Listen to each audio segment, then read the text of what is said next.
Namo tasse bhagavato arahato samma sambuddhasse. Namo tasse bhagavato arahato samma sambuddhasse. Namo tasse bhagavato arahato samma sambuddhasse. Katannuko mariso ogamatarithiki apatittang kvahang auso anayuang ogamatarinsati ti. Dear Dhamma friends, to the starting Dhamma talk, I quoted the previous quotation from the Samyutta Nikaya, the very first sutta that is about the crossing the floods. And it is coming under the Devata Sanyutta, that means some kind of a conversation with the deities or Devata. And in this event, one of the Devata or celestial being appearing in the Jetavana grove, where the Omniscient One is living in the midnight. He come and ask a question, how did you, Venerable Sir, cross the flood? That means that that particular Devata or the celestial being has seen many humans, mendicants, have tried their best to overcome these human problems or human sufferings, and they are trying with their best, but even then still not with the successful answer. But as far as the Omniscient One is concerned, he has seen that the Omniscient One crossed the flood. So then he just came and asked a plain question, how did you, dear sir, or the Venerable Sir, cross the flood? And then the Buddha, in return, also give a very general kind of answer, without halting or without tarrying, as well as without hurrying or without much of struggling. I crossed the flood. Without indicating about the middle part, he says in the negative terms, without hurrying and without tarrying, I crossed the flood. And then the particular the celestial being got little confused, and it is too difficult for him to understand the situation. So he says, how did you, dear sir, without tarrying and without hurrying, cross the flood? That means asking for kind of detailed answer for the question. Then the Buddha come out with some kind of a pragmatic and practical, little bit pragmatic and practical way. When I tarried, or when I go into straining, when I go into tarrying, or when I am going to do in the halting manner, very slow manner, thou sink in the stream or the current. When I am fighting too much or struggling too much, hurrying, I would have swept off through the current. So therefore, without tarrying or without hurrying, I crossed the flood.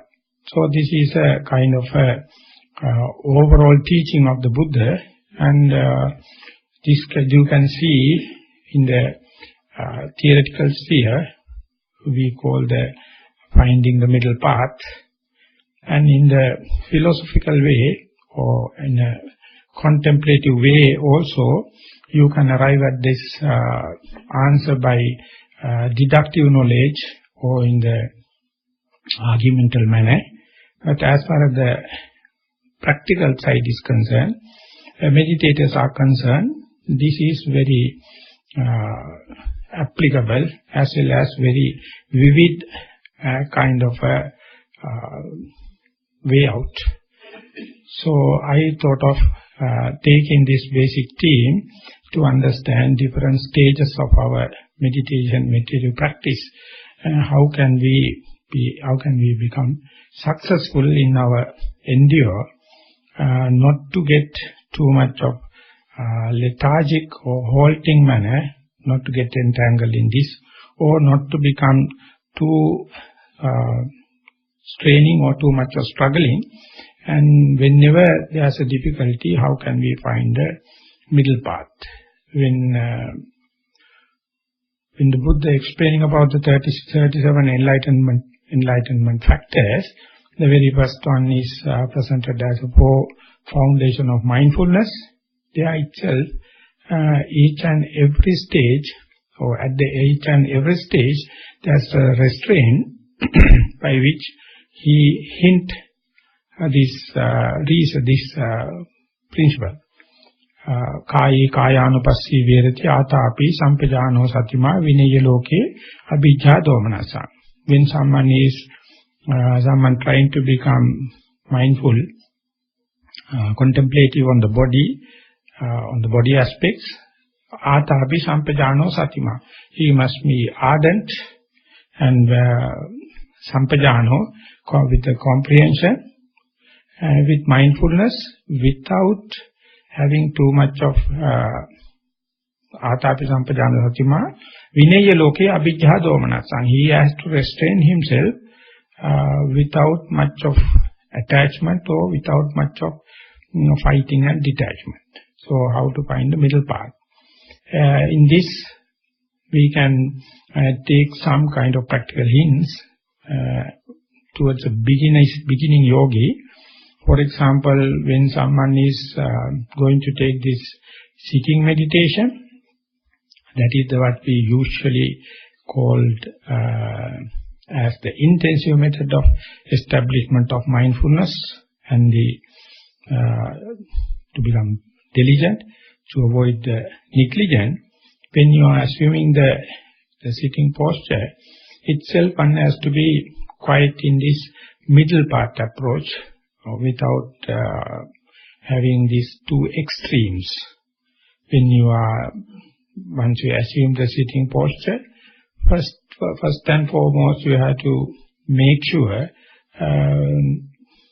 whether you are here and now, whether you are here now I am, kind of a alignment at the beginning. So therefore, it is advisable to take this first consideration. You take a sitting posture, assume a sitting posture, and try to be with your sitting. Here I am sitting. So you are taking a big object, the whole body or whole sitting posture, and by adverting your mind or concentrating your mind to the body, you just try to forget about the yesterday and tomorrow. So the mind will be rather in the now, in the presence. And you are going to forget about the affairs at home or any other places. You bring the attention to here. And even if you are in the midst of this, all the other practicing yogis, you are not worrying about the person who is sitting in front or sitting in behind. You take the attention to my own sitting. So this is what we call here now I am, or here now I am sitting. So this is also quite an achievement for the beginner, because unless otherwise you are going to take this kind of a restrainment or kind of a training, we have no control, we have no any account for the mental stream, our consciousness, stream of consciousness. So when you are going to sit and try to make the attention to the here and now, then you have to forget about the past and the future, forget about the other space dimension, and forget about the other personals. You bring it here and now. And then you can understand whether you are successful or not. The other extreme, this is the way that you bring certain amount, kind of a object of meditation to the attention, and with the help of that, you forget about the yesterday and tomorrow. You forget about the other places and the other people, but still the object you have selected is a large area, that means your whole body. So there, if you are going to rush to take a pinpointed kind of approach, it is too much for this untrained mind. So therefore at the beginning you take the whole body. But by way of taking the whole body, you just forgo the past and the future, the other places and the other people. So this must be the medium kind of approach at the beginning, and then make sure that mind will be there. You can fairly keep the attention with this sitting posture. Once that is assured only, you can go for furthering of the one-pointedness. Now you have selected the big object, that means the whole body, and if you are successful in sitting posture, so to say about few minutes, then you can see the lower part of the body is just passively anchoring the upper part of the body. All the vital activities are taking place only in the upper part. So therefore, seeing this or observing this, then you can narrow down your attention further to the upper part of the body. And there you just try to forget about the lower part of the body. And now attention is more towards smaller object comparatively. And once that is achieved, still you can go for one-pointedness, either to touching point at the nostrils or the rising and falling of the abdomen or whatever may be the point. So therefore throughout that, when it happens, you must be very gradual in coming to the one-pointedness. Otherwise, with the day-to-day activities and with much of untrained mind, if you are going to focus to a one pinpointed place like a nostrils or rising and falling, it will be too much for the mind. It will be get quite agitated and you will be unsuccessful. So likewise you have to find the middle path, otherwise very difficult to achieve. But once you develop this kind of a familiarity, starting from the gross to the subtlety, few efforts time, you will come to know the ways and means to make the mind little docile and come into the object of meditation with your own experience. When that happens, throughout that also the same principle is applied. Don't rush and don't be too lethargic or too halting. You have to see the sequences and then slowly narrow down to a particular place. And once you come up to, or we'll say if you are successful in getting the particular point which is characterized with your own body, for example, pinpointing to the end of the nostril or to the rising and falling the abdomen. There also at the beginning you see the very gross the signal of the middle of the in-breath or middle of the out-breath. If you are checking the rising and falling, the end of rising is very gross and the beginning of falling is very gross. So these gross points the mind can see because mind is not much concentrated. It is not much geared. It is not much adverted. Therefore, it only touches the grosser part at the beginning. So it is well and good. You start with the gross signal, gross touch. And once you keep on observing, if the mind falls calm and quiet upon the object of meditation, you are bound to see the subtle start before this cross point and then fading off from that cross point. Like that slowly the attention will spread. So there you have to slowly tight your bolts and nuts so that you can get the more and more concentrated detail of the primary object. So there also you start with the cross area, and at the beginning you are not going to get deep concentration or detail of your object. Never mind, the Buddha by this sutta he says at the beginning you must be very soft to see the gross area, and once that consequently you are to see the gross object, the mind is naturally developing the skills, and there you can see more and more details. So therefore at the beginning you are being asked to see the discriminative features or natural characteristics of what is the difference between the in-breath experience and the out-breath experience. Or if you are concentrating on the rising and falling, what are the differences between the rising object and the falling object? So at the beginning you must not worry about much detail, finer detail. Whatever it come along your way, you understand it. When you keep on doing, you get more and more details. When that is happen, you must keep on collecting detail of the primary object. We say, usually in the meditation jargon we call understanding more and more of the natural characteristic. If throughout the effort, if there are no much of wandering thoughts, fantasizing, daydreaming, or there are no much of bodily pains, specifically at the beginning, early part of your sitting, and there are no much of irritating sounds, you will get better chances to see forthcoming details. Otherwise, these secondary objects usually come and disturb your stream of consciousness. Towards this secondary object also, you must not be halting, or you must not be more straining.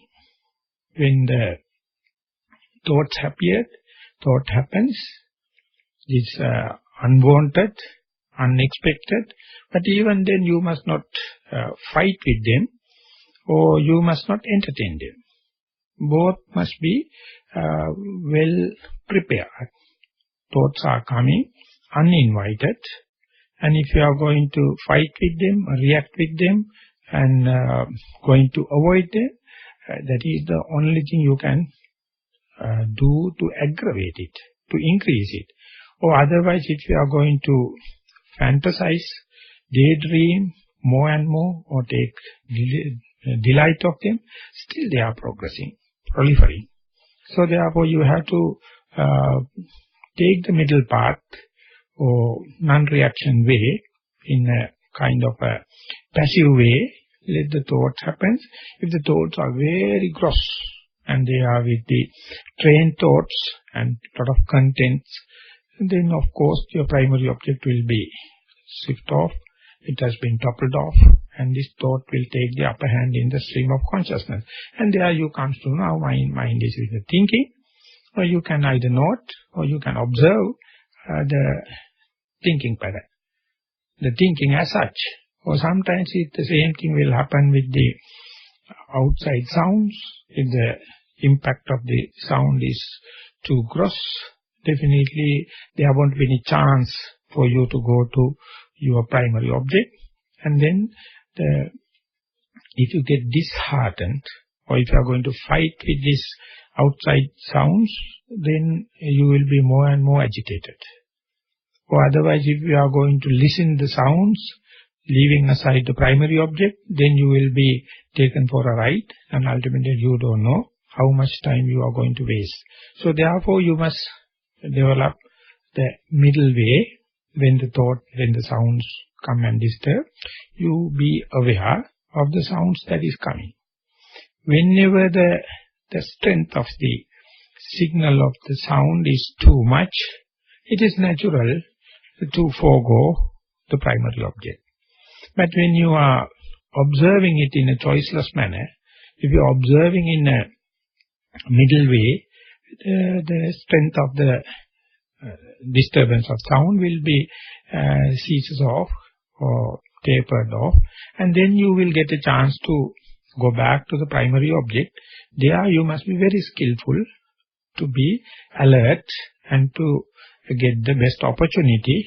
Whenever the signal of sound is reduced or insignificant, you simply go to the primary object. Bodily pains all the same. Whenever you practice, the body is there, emitting some kind of a sensation to say that it is living. But sometimes the painful sensation arises. When they come, usually you can't keep the attention with the primary object because that it is dragging your attention. When it happens, being is a painful thing, untrained mind is usually hate it and try to get rid of it. And then ultimately you will get engaged and fighting with this pain, and there are the hate will be the coloration in your stream of consciousness. So your noting will never work as far as the hate is going to overcloud your mental situation.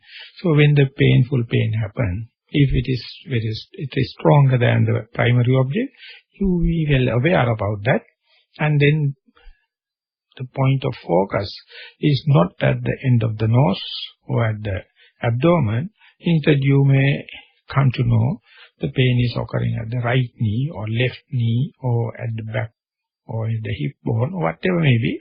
You know the place and you just study or come to know what kind of a pain, stabbing kind, or it's a cutting kind of pain, or burning kind of pain, or piercing kind of pain. Is it a dot or a patch, or it is moving, or it is staying in the same place? I try to just see the pain, just experience the pain without kind of negative approach. And if it's a pleasurable pain, do not try to entertain it, take delight of it. Whenever the strength of the pain is increased or more than the primary object, definitely it will be your focus of attention. Once that is ceases, reduces, you must be alert to bring the attention back to the primary object. So throughout that, your attention, your approach must be very skillful. That is how the Buddha explained to this Devata or the deity, that if I am going to,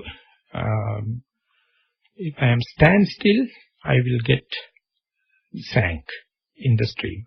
That means that if you are, for example, the pain happens, if you are just giving, ultimately you will be just wasting time, and you will get up and will be unsuccessful and discouraged mind. But if you are going to struggle with it, you will be developing more and more hateful feeling, unpleasant feeling, and even the pain gone, your heart, your mind is still irritated, very difficult to come back to the primary object. So throughout that, when the disturbances are there, you have to employ this middle part approach.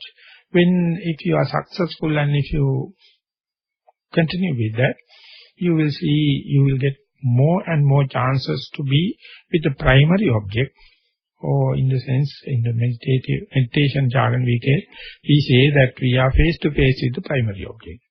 So this indicates you have developed certain amount of skillfulness, how to tackle the thoughts, how to tackle the pains and sounds, whatever may be the secondary object. So these things have no particular formulas. There is no particular place or occasions you can do away with them. Definitely they are coming. Whenever it happens, you must have a fair approach towards that. That means kind of a suspended kind of approach to all the things. Whenever there is a better chance, whenever there is an opportunity, you give priority to the primary object. When there is other things, disturbing thing happens in an intruding manner, in a disturbing manner, in a throbbing manner, you just be aware of it. You never fight with it. So this is at the beginning yogi, how can he use this tactic of middle part? If you are skillful in it, one benefit you are soon to observe is that you will be more and more with the primary object. You are more and more with the face-to-face with the primary object. And further you can say, while you are in the primary object, so to say in breathing in and out at the tip of the nose, or You are observing the rising and falling in the abdomen. But you can see some certain amount of pains are always persistent. Certain amount of external sounds are always there. And certain amount of inert kind of thoughts, unconnected kind of thoughts, sometimes people call it the background thoughts, always there. If you are going to fight with them, or if you are going to note them, that means you are aggravating them.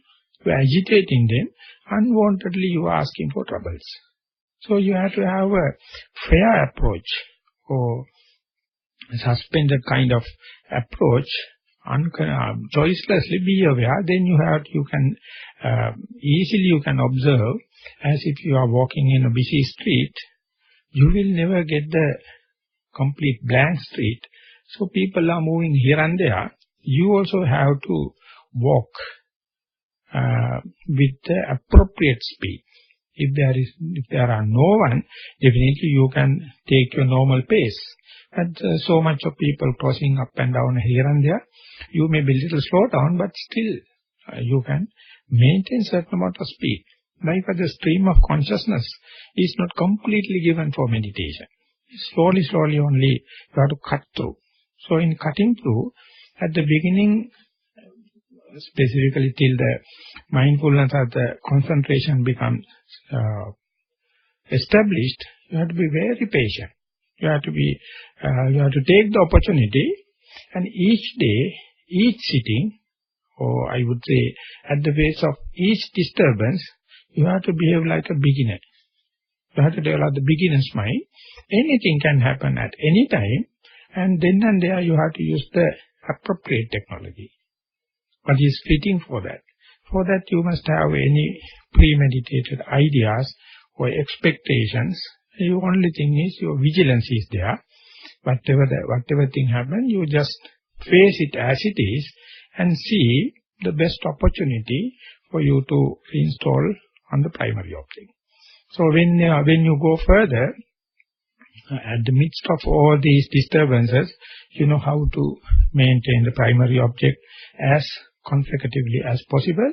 Then you are bound to see more and more details of the primary object, or more and more subtle characteristics of the primary object. So that also must be kept in your mind in a thorough way. Whenever you have the opportunity to be face-to-face with the primary object, and if you know the danger of interference of the secondary object, what you have to do is, you have to peep into, you have to have a very close look at the primary object and extract as much as possible details, natural characteristics of the primary object. More and more you become closer, then less and less space between the observing mind and the observed object. So lesser chances for the wandering thoughts to come and interrupt. Lesser chances for the bodily pains to come and disturb you. And lesser opportunities for you to listen all the other astray sounds. So therefore, more and more you come closer with the primary object, you get less and less distraction and more information about the primary object. So there you must employ this kind of a vigilance, this kind of a lack of negligence, so that you are ready to observe the primary object as and when it arises, without a delay. When you become negligent, and delayed means better chances for the secondary objects or disturbing objects to come and interfere. But if you are rushing towards the primary object, as and when it arises, you come to know, you can get more juicy, more subtle, more information towards the primary object, and less chances to the secondary objects to arise. So this is, then it will become like a hobby or like a game. So you get more and more engaged, and so that is how mind become more agile. It become more vigilant, diligent, and one-to-one relationship. If you can be with split second only one split second with the primary object, you can have proportionate amount of information about the primary object, so to say, whether it is appearing as a stiffness or tension or movement or like heaviness or cold or as heat, whatever may be. And less and less chances for the secondary object arises. So they are the balanced mind, not to hurry as well as not to tarry. Or Bhikkhu Bodhis, Bhikkhu Bodhis are using this as not halting and not straining. So this teacher only can hint you, this is the way it must be, and you have to develop your own ways and means to develop. And today's skillfulness may not be exactly what you need for the tomorrow. Morning effort, morning methods may not be applicable to the evening methods, but our mind is such a rich source. If you know the tactic, if you know the principle, 1001 methods can come. For example, when you have a chance to sit, we'll say that in the day-to-day activities you have allocated certain time. Now the time has come, but you know the mind is agitated. And you know, even if you're going to sit, it will not be easier to develop the mindfulness and the concentration. In that sense, you must use walking meditation rather than sitting meditation. And then, while walking, if you can tackle this agitated nature of the mind, and then the walking itself will invite you to, walking meditation itself will invite you to go and sit. Likewise, you have to employ the appropriate way. Otherwise, that usually what happens is, when you are having a busy life, whenever the time comes, you go rushing to go and sit. But early few minutes is just wasted because mind is not well prepared for sitting. So you have to do it in a sequential manner, from the very gross situation to the medium way, and then go to the subtlety. Throughout that is there. So one way is telling to find the middle part. So other way is avoiding the two extremes. So in the sitting meditation, walking meditation, wherever may be, it can be applicable. Even in the day-to-day activities also, whenever you have lustful feeling or desire feeling full of desires appeared, your untrained mind is usually directly reacting with it. So instead, if you can just observe the particular emotion and then give it the appropriate place rather than an exaggerated place or reduced place, then slowly you can get a bit upper hand upon this, but still in the very slow manner.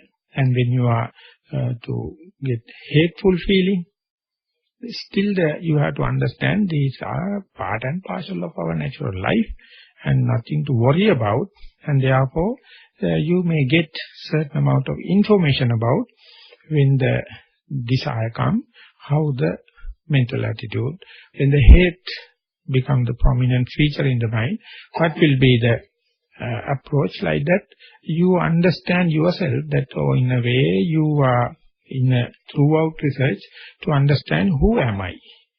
Not to understand, not to get rid, not to fight against the thinking it is negative, or not to accumulate or collect what you call the good thing. That is not the way. You understand good as good and bad as bad, and let them play their natural game. So same thing, the not tarrying and not hurrying, also you can say, whatever the thing arises in your conscious stream of consciousness, you must be very patient to see the beginning, the middle and end of the phenomena. If it is in-breath and out-breath, just see the beginning, the middle and the end of in-breath and out-breath. If you are observing the rising and falling of the abdomen, even then, your prime job is to see the beginning, the middle and the end. For example, thoughts are rising, pain sounds, whatever arises, catch it as early as possible to see the beginning, and then when it comes to the middle, of course this is cross, and that is the part usually you recognize as the disturbance or as the primary object, and don't stop at that level. Try to or wait or be patient to see the end of it. So when you are observing the beginning, the middle and the end of anything it arises, that is the way you get a little distance from this kind of thing. And when you get the distance, the less impact you get into your stream of consciousness. So therefore, this in the theoretical base, you can incorporate this mechanism into your understanding, and later you have to put it into a rational mind or deductive mind to see whether such a thing is applicable. Is it really pragmatic, practical in our day-to-day life? And once that is measured, censored, then only you will develop kind of a desire to practice it and see. When you are practicing only, you can really make a thorough conclusion whether this is going to answer the lifelong question. And that is also at the beginning happen in the very, very light manner, very, very in a diluted manner. But keep on practicing only, you develop the kind of momentum towards the object arising in your stream of consciousness. For that, this simple method of not to fight with it or not to be negligent with that, to be in the middle way is a universal kind of way out on the sitting, walking, or day-to-day activities, whether it is mentality or physicality. So that is how the Buddha answers this the deity's question, and he may be an observant for a long time. With this kind of practical answer, he becomes very happy, and he says that you are the only person in the throughout my life I have seen who has crossed the path, and the way you can explain the way you crossed, and he become happy and enjoy it and disappear. So this is the basic content of this first sutta. So I thought of introduce it today, and later, day by day, I will try to put further into see how it is applicable in developing towards the other 37 factors of enlightenment. And the principle is the same, but the different practical parts or details I will put day by day. And so far I have taken about 40 minutes. So therefore, keeping time for the discussion, I would like to stop that talk here. And with that or any other particular questions you have, in a written form, in a verbalized form, we will take the balance of the time till 3 o'clock for the open discussion. So thank you very much for your attention.